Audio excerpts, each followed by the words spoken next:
Assamese জিকে অৰ্থাৎ অসমীয়া সাধাৰণ জ্ঞানৰ আজিৰ ভিডিঅ'টোত আমি ডিছকাছ কৰিম পৃথিৱীৰ বিভিন্ন দেশ মহাদেশবোৰৰ বিষয়ে কিছু কথা। জিকে এবাউট ৱৰ্ল্ডৰ আমাৰ আজি প্ৰথম প্ৰশ্নটো হৈছে বিশ্বত সৰ্বাধিক সোণ ক'ত উৎপাদন হয়। এই প্ৰশ্নটোৰ বাবে ইয়াত 4টা অপশ্যন দিয়া আছে। ইয়াৰ শুদ্ধ উত্তৰটো হ'ব অপশ্যন বি, অৰ্থাৎ বিশ্বৰ সৰ্বাধিক সোণ উৎপাদন হয় দক্ষিণ আফ্ৰিকাত। এতিয়া আমাৰ নেক্সট কুৱেশ্যনটো হৈছে বেৰমুডা ট্ৰায়াংগল নামৰ ৰহস্যময় ঠাইখন কোনখন মহাসাগৰত অৱস্থিত। এই প্ৰশ্নটোৰ বাবে ইয়াত 4টা অপশ্যন দিয়া আছে। ইয়াৰ শুদ্ধ উত্তৰটো হ'ব অপশ্যন চি, আটলাণ্টিক মহাসাগৰ। এতিয়া আমাৰ নেক্সট কুৱেশ্যনটো হৈছে কোনখন দেশে প্ৰথমে চন্দ্ৰত অৱতৰণ কৰা মহাকাশযান উৎক্ষেপণ কৰিছিল। এই প্ৰশ্নটোৰ বাবে আমাৰ ইয়াত 4টা অপশ্যন দিয়া আছে। ইয়াৰ শুদ্ধ উত্তৰটো হ'ব অপশ্যন এ, আমেৰিকা যুক্তৰাষ্ট্ৰ। এতিয়া নেক্সট কুৱেশ্যনটো হৈছে কোনখন দেশক ইউৰোপৰ খেলপথাৰ বুলি কোৱা হয়। এই প্ৰশ্নটোৰ বাবে ইয়াত 4টা অপশ্যন দিয়া আছে। ইয়াৰ শুদ্ধ উত্তৰটো হ'ব অপশ্যন চি, ছুইজাৰলেণ্ড। এতিয়া নেক্সট কুৱেশ্যনটো হৈছে বজ্ৰপাতৰ দেশ বুলি কোনখন দেশক জনা যায়। এই প্ৰশ্নটোৰ বাবে ইয়াত 4টা অপশ্যন দিয়া আছে। ইয়াৰ শুদ্ধ উত্তৰটো হ'ব অপশ্যন চি, ভূটান। এতিয়া নেক্সট কুৱেশ্যনটো হৈছে সূৰ্যোদয়ৰ দেশ বুলি কোনখন দেশক জনা যায়। এই প্ৰশ্নটোৰ বাবে ইয়াত 4টা অপশ্যন দিয়া আছে। ইয়াৰ শুদ্ধ উত্তৰটো হ'ব অপশ্যন ডি, অৰ্থাৎ জাপানক সূৰ্যোদয়ৰ দেশ বুলি জনা যায়। এতিয়া নেক্সট কুৱেশ্যনটো হৈছে শুকুলা হাতীৰ দেশ বুলি কোনখন দেশক জনা যায়। এই প্ৰশ্নটোৰ বাবে ইয়াত 4টা অপশ্যন দিয়া আছে। ইয়াৰ শুদ্ধ উত্তৰটো হ'ব অপশ্যন এ, থাইলেণ্ড। এতিয়া নেক্সট কুৱেশ্যনটো হৈছে আটাইতকৈ বেছি দেশ থকা মহাদেশখনৰ নাম কি। এই প্ৰশ্নটোৰ বাবে ইয়াত 4টা অপশ্যন দিয়া আছে। ইয়াৰ শুদ্ধ উত্তৰটো হ'ব অপশ্যন চি, আফ্ৰিকা। এতিয়া নেক্সট কুৱেশ্যনটো হৈছে বিশ্বত মুঠ কেইখন মহাদেশ অৱস্থিত। এই প্ৰশ্নটোৰ বাবে ইয়াত 4টা অপশ্যন দিয়া আছে। ইয়াৰ শুদ্ধ উত্তৰটো হ'ব অপশ্যন বি, 7খন। এতিয়া নেক্সট কুৱেশ্যনটো হৈছে বিশ্বত মুঠ কেইখন মহাসাগৰ আছে। এই প্ৰশ্নটোৰ বাবে ইয়াত 4টা অপশ্যন দিয়া আছে। ইয়াৰ শুদ্ধ উত্তৰটো হ'ব অপশ্যন এ, 5খন। এতিয়া নেক্সট কুৱেশ্যনটো হৈছে হাজাৰ হ্ৰদৰ দেশ বুলি কোনখন দেশক জনা যায়।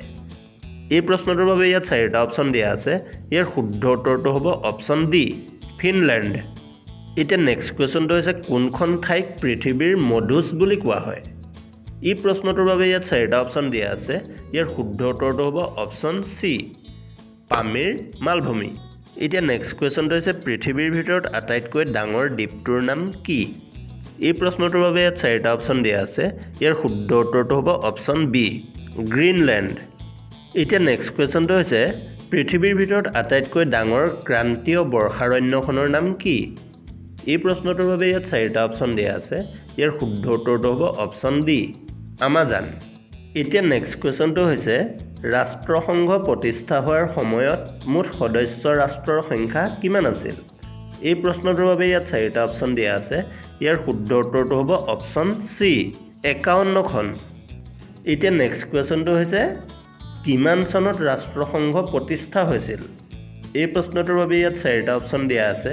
ইয়াৰ শুদ্ধ উত্তৰটো হ'ব অপশ্যন বি, অৰ্থাৎ 1945 চনৰ 24 অক্টোবৰ তাৰিখে ৰাষ্ট্ৰসংঘৰ প্ৰতিষ্ঠা হৈছিল। এতিয়া নেক্সট কুৱেশ্যনটো হৈছে পৃথিৱীৰ ভিতৰত আটাইতকৈ দীঘল পৰ্বতমালা কি। এই প্ৰশ্নটোৰ বাবে ইয়াত 4টা অপশ্যন দিয়া আছে। ইয়াৰ শুদ্ধ উত্তৰটো হ'ব অপশ্যন চি, এণ্ডিছ। এতিয়া নেক্সট কুৱেশ্যনটো হৈছে পৃথিৱীৰ ভিতৰত আটাইতকৈ সুউচ্চ পৰ্বতমালা কি। এই প্ৰশ্নটোৰ বাবে ইয়াত 4টা অপশ্যন দিয়া আছে। ইয়াৰ শুদ্ধ উত্তৰটো হ'ব অপশ্যন বি, হিমালয়। এতিয়া নেক্সট কুৱেশ্যনটো হৈছে কোনখন দেশক বেটেল গ্ৰাউণ্ড অফ ইউৰোপ বুলি কোৱা হয়। এই প্ৰশ্নটোৰ বাবে ইয়াত 4টা অপশ্যন দিয়া আছে। ইয়াৰ শুদ্ধ উত্তৰটো হ'ব অপশ্যন চি, বেলজিয়াম। এতিয়া আমাৰ নেক্সট কুৱেশ্যনটো হৈছে মাউণ্ট এটনা নামৰ সক্ৰিয় আগ্নেয়গিৰিটো বিশ্বৰ কোনখন দেশত অৱস্থিত। এই প্ৰশ্নটোৰ বাবে ইয়াত 4টা অপশ্যন দিয়া আছে। ইয়াৰ শুদ্ধ উত্তৰটো হ'ব অপশ্যন এ, ইটালী। এতিয়া আমাৰ নেক্সট কুৱেশ্যনটো হৈছে ঐতিহাসিক চহৰ মাচু পিচ্চু বিশ্বৰ কোনখন দেশত অৱস্থিত। এই প্ৰশ্নটোৰ বাবে ইয়াত 4টা অপশ্যন দিয়া আছে। ইয়াৰ শুদ্ধ উত্তৰটো হ'ব অপশ্যন ডি, পেৰু। এতিয়া আমাৰ নেক্সট কুৱেশ্যনটো হৈছে কি নদীৰ পাৰত লণ্ডন চহৰ অৱস্থিত। এই প্ৰশ্নটোৰ বাবে ইয়াত 4টা অপশ্যন দিয়া আছে। ইয়াৰ শুদ্ধ উত্তৰটো হ'ব অপশ্যন এ, টেমছ। এতিয়া নেক্সট কুৱেশ্যনটো হৈছে পৃথিৱীৰ কোনখন মহাদেশত মৰুভূমি নাই। এই প্ৰশ্নটোৰ বাবে ইয়াত 4টা অপশ্যন দিয়া আছে। ইয়াৰ শুদ্ধ উত্তৰটো হ'ব অপশ্যন চি, ইউৰোপ। এতিয়া নেক্সট কুৱেশ্যনটো হৈছে ফ্ৰান্সৰ ৰাজধানী কি। এই প্ৰশ্নটোৰ বাবে ইয়াত 4টা অপশ্যন দিয়া আছে ইয়াৰ শুদ্ধ উত্তৰটো হ'ব অপশ্যন ডি পেৰিছ এতিয়া নেক্সট কোৱেশ্যনটো হৈছে কোনখন দেশত আটাইতকৈ বেছি হ্ৰদ অৱস্থিত এই প্ৰশ্নটোৰ বাবে ইয়াত 4টা অপশ্যন দিয়া আছে ইয়াৰ শুদ্ধ উত্তৰটো হ'ব অপশ্যন সি কানাডা এতিয়া নেক্সট কোৱেশ্যনটো হৈছে ইমু চৰাই কোনখন দেশত পোৱা যায় এই প্ৰশ্নটোৰ বাবে ইয়াত 4টা অপশ্যন দিয়া আছে ইয়াৰ শুদ্ধ উত্তৰটো হ'ব অপশ্যন সি অষ্ট্ৰেলিয়া এতিয়া নেক্সট কোৱেশ্যনটো হৈছে পৃথিৱীৰ ভিতৰত আটাইতকৈ সুউচ্চ জলপ্ৰপাতটোৰ নাম কি এই প্ৰশ্নটোৰ বাবে ইয়াত 4টা অপশ্যন দিয়া আছে ইয়াৰ শুদ্ধ উত্তৰটো হ'ব অপশ্যন এ এঞ্জেল জলপ্ৰপাত এতিয়া নেক্সট কোৱেশ্যনটো হৈছে পেৰিছ চহৰৰ মাজেৰে কি নদী বৈ গৈছে এই প্ৰশ্নটোৰ বাবে ইয়াত 4টা অপশ্যন দিয়া আছে ইয়াৰ শুদ্ধ উত্তৰটো হ'ব অপশ্যন বি চেইন নদী এতিয়া নেক্সট কোৱেশ্যনটো হৈছে য়েল্লোষ্টন নামৰ ৰাষ্ট্ৰীয় উদ্যানখন কোনখন দেশত অৱস্থিত এই প্ৰশ্নটোৰ বাবে ইয়াত 4টা অপশ্যন দিয়া আছে ইয়াৰ শুদ্ধ উত্তৰটো হ'ব অপশ্যন এ আমেৰিকা যুক্তৰাষ্ট্ৰ এতিয়া নেক্সট কোৱেশ্যনটো হৈছে জাপানৰ আটাইতকৈ সুউচ্চ পৰ্বত শৃংগটোৰ নাম কি এই প্ৰশ্নটোৰ বাবে ইয়াত 4টা অপশ্যন দিয়া আছে ইয়াৰ শুদ্ধ উত্তৰটো হ'ব অপশ্যন চি মাউণ্ট ফুজি এতিয়া নেক্সট কুৱেশ্যনটো হৈছে আন্তৰ্জাতিক নাৰী দিৱস কিমান তাৰিখে পালন কৰা হয় এই প্ৰশ্নটোৰ বাবে ইয়াত 4টা অপশ্যন দিয়া আছে ইয়াৰ শুদ্ধ উত্তৰটো হ'ব অপশ্যন চি 8 মাৰ্চ এতিয়া নেক্সট কুৱেশ্যনটো হৈছে বিশ্ব পৰিৱেশ দিৱস কিমান তাৰিখে পালন কৰা হয় এই প্ৰশ্নটোৰ বাবে ইয়াত 4টা অপশ্যন দিয়া আছে ইয়াৰ শুদ্ধ উত্তৰটো হ'ব অপশ্যন বি 5 জুন এতিয়া নেক্সট কুৱেশ্যনটো হৈছে শান্তিৰ নোবেল বঁটা কোনখন চহৰত প্ৰদান কৰা হয় এই প্ৰশ্নটোৰ বাবে ইয়াত 4টা অপশ্যন দিয়া আছে ইয়াৰ শুদ্ধ উত্তৰটো হ'ব অপশ্যন চি অচলো এতিয়া নেক্সট কুৱেশ্যনটো হৈছে ভাৰতবৰ্ষৰ প্ৰথম নোবেল বঁটা লাভ কৰা ব্যক্তিজন কোন এই প্ৰশ্নটোৰ বাবে ইয়াত 4টা অপশ্যন দিয়া আছে ইয়াৰ শুদ্ধ উত্তৰটো হ'ব অপশ্যন বি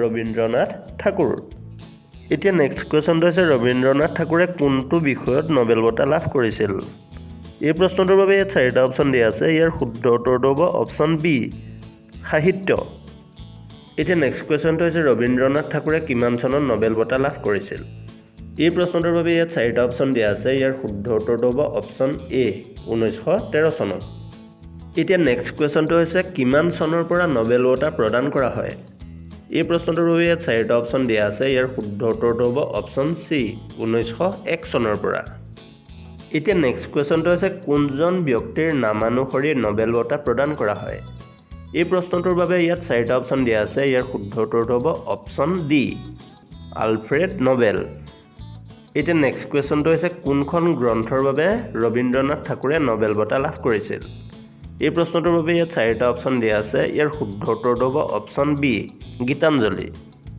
এতিয়া আমাৰ নেক্সট কুৱেশ্যনটো হৈছে বৰ্তমান জনসংখ্যাৰ ফালৰ পৰা আফ্ৰিকা মহাদেশৰ আটাইতকৈ ডাঙৰ দেশখনৰ নাম কি এই প্ৰশ্নটোৰ বাবে ইয়াত 4টা অপশ্যন দিয়া আছে ইয়াৰ শুদ্ধ উত্তৰটো হ'ব অপশ্যন চি নাইজেৰিয়া এতিয়া নেক্সট কুৱেশ্যনটো হৈছে ধৰিত্ৰী দিৱস কিমান তাৰিখে পালন কৰা হয় এই প্ৰশ্নটোৰ বাবে ইয়াত 4টা অপশ্যন দিয়া আছে ইয়াৰ শুদ্ধ উত্তৰটো হ'ব অপশ্যন বি 22 এপ্ৰিল এতিয়া নেক্সট কুৱেশ্যনটো হৈছে নীল নদীৰ দান বুলি কোনখন দেশক জনা যায় এই প্ৰশ্নটোৰ বাবে ইয়াত 4টা অপশ্যন দিয়া আছে ইয়াৰ শুদ্ধ উত্তৰটো হ'ব অপশ্যন চি ইজিপ্ত এতিয়া আমাৰ নেক্সট কুৱেশ্যনটো হৈছে মহাকাশলৈ যোৱা প্ৰথম ব্যক্তিজন কোন এই প্ৰশ্নটোৰ বাবে ইয়াত 4টা অপশ্যন দিয়া আছে ইয়াৰ শুদ্ধ উত্তৰটো হ'ব অপশ্যন চি ইউৰি গাগাৰিন এতিয়া আমাৰ নেক্সট কুৱেশ্যনটো হৈছে পৃথিৱীৰ ভিতৰত আটাইতকৈ বেছি কফি উৎপাদন কৰা দেশখনৰ নাম কি এই প্ৰশ্নটোৰ বাবে ইয়াত 4টা অপশ্যন দিয়া আছে ইয়াৰ শুদ্ধ উত্তৰটো হ'ব অপশ্যন বি ব্ৰাজিল এতিয়া আমাৰ নেক্সট কুৱেশ্যনটো হৈছে